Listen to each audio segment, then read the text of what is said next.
It's very much like taking a dog to the park. You throw a ball for a dog, some dogs will love it, they'll do it all day. And another dog will look at you like, go get your own ball. It's exactly the same with the sharks. Hands up there, feet here, and in this bar inside the cage, that's where they put their hands when they go down. Okay. And if they're a little bit buoyant, they can hook their feet underneath here. Okay. So you drop down, get your face right to the front.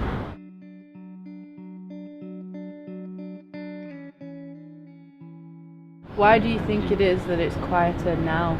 Because of the orcas now. This time of year, June, July, we should be at the island and we should be getting sharks every trip. I mean, we do, in this industry for ecotourism, we have a very, very high success rate.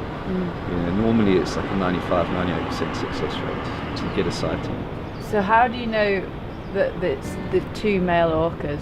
Have there been sightings of them actually killing a great white? No one's actually seen them doing the predation. They've just found the sharks that have been washed out. And it's clearly obvious that it is the orcas. There's no other animal in the ocean that can do what they do. They really are incredible creatures. And these sharks are fair-sized animals that they're killing as well. It's not 2-meter sharks, they're killing 3.5, 4-meter sharks. And they're very distinctive. They call them port and starboard because their dorsal fins are bent and the tail fins are bent, which has only ever been seen in captivity before. So I think it's from stress. So obviously at some stage these orcas were stressed for some reason. And why it's just two, because normally they're in a family group, and why it's just two males on their own coming into this area is very, very strange. And it's been the same too. You can't see great whites in captivity. The only way to see them is to do this, because they've tried numerous times and the animals get stressed and have to let them go or they die. So this is the only way really to show people great whites. And great whites are kind of like the superstar shark almost, and it's used to protect all species of sharks. And shark diving has become really, really big.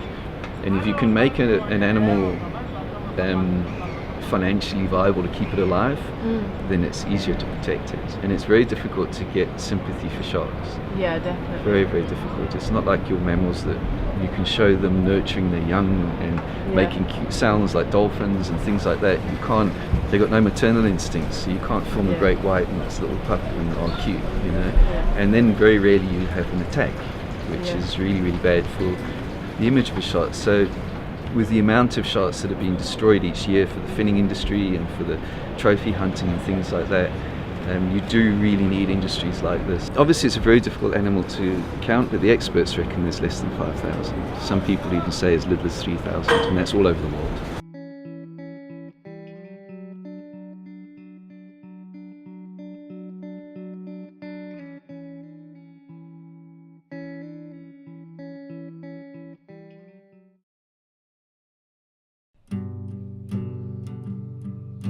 You'll meet Gerald. He's a real salty sea dog, and he's also been here for about 16 years, and the boat rocks quite a bit when you're on anchor. And he went to the toilet and he was trying to put his pants back up, and the boat's falling from side to side so much, and he actually bumped into the door. The door flew open and he landed right across the deck there where everyone could see it. His door is flying down. It was before we had this boat. We had a smaller boat in those years, and I was busy winching the cage down. But the winch wasn't right up top, it was sort of down the side. And as I was winching, we had two sharks around the boat, so we wanted... Big ones? Between 3 and 4 meters, 3.5, so fairly a good size. And what happened is you have to lean like this, sort of halfway over the water to winch the cage. And the gantry broke that the actual winch was on, so that went into the water and I went into the water with it. Head first? Yeah, well basically more or less head first, both sharks around, and everyone's standing there with their cameras now to see what's going to happen. I knew nothing would happen. I mean, I just got back out of there, and I was more angry because I was going to be wet for the rest of the trip. Look, obviously they are predators, and I mean, you're not going to stay in the water and flap around like a seal and be silly about things. For a shark to breach, it's a lot of energy, and they very rarely rush and breach trying to get the bait. And I've actually had a shark do it like 9 times, nearly right out of the water, and good visibility. And I could actually, the guy filming on the boat, he would be like in the cabin, and I'd say, Johan, here comes the shark again. You could see it coming up, and he would run out and he'd film, and he'd get the shark breaching on the boat, trying to get the bait. Most people, especially people of my culture, when they talk of a shark, to them it's just, to others it's just a fish. It was 2001. I was like jamming the sharks on the back.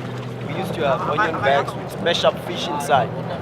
So these bags snapped and drifted away, about 15 meters away.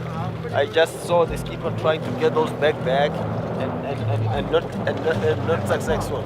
So I just jumped into the water. I swim 15 meters away, grabbed the bags. Going to the bags it was easy because I was going with the current. But coming back was a hassle, especially that I had the bags in my hand.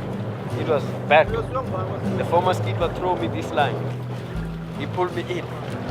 The nearby vessel pulled anchor. He came up. He asked, guys, what was happening here? And by that time I was wet. They say, this guy jumped in the water. And it was a story forever. Whenever people come on this boat, they tell them about myself jumping in the water. On another boat, the shark was like chasing a group of seals. The seals will rush to the boat to find a hide. But the seals swim like up, down, up, down, up, down. When they get close to the boat, they go under. But the shark jumped, landed on the boat. The shark crashed, fight for his life, break everything that was nearby.